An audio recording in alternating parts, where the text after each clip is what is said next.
Trina Kendaza, inaming emosyonal sa pagkikita ng anak na si Mithy at pamilya ni Charlie Dizon. Samat-saring reaksyon ang natanggap ni Trina Kendaza, Charlie Dizon at Carlo Aquino nang finally ay nagbonding na ito sa anak nila na si Mithy.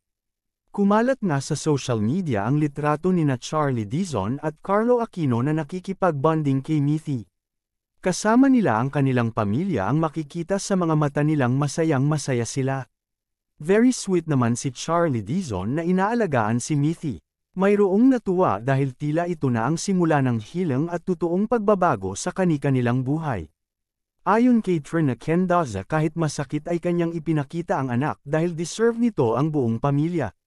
Matagal na namang nakamove on si Trina Kendaza at tanggap na niya na hiwalay na sila. Kanya daw itong ipinakita na kay Charlie dahil ito ang babaeng pinakasalan ni Carlo Aquino.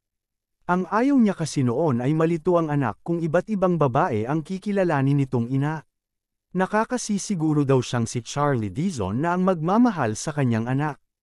Hati naman ang reaksyon ng netizens dito dahil may ibang nasaktan para kay Trina at ang iba naman ang nasiyahan dahil nakasama na ni Charlie Dizon si Mithy.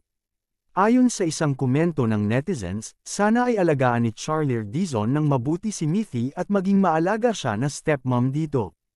Ayon pa sa isa, masaya ako na ipinakita ni Trina ang anak dahil sa huling pagkakataon ay nanalo ang mother instinct nito.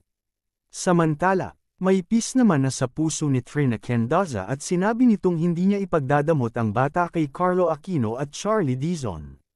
Basta't siguraduhin lang nila na gabayan at tratuhin ng tama ang kanyang anak ay okay na sa kanya iyon.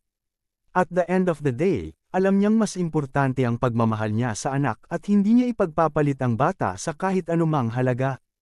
Anong masasabi ninyo sa balitang ito? Comment down below. Maraming salamat sa panunood at huwag kalimutan mag-subscribe for more videos.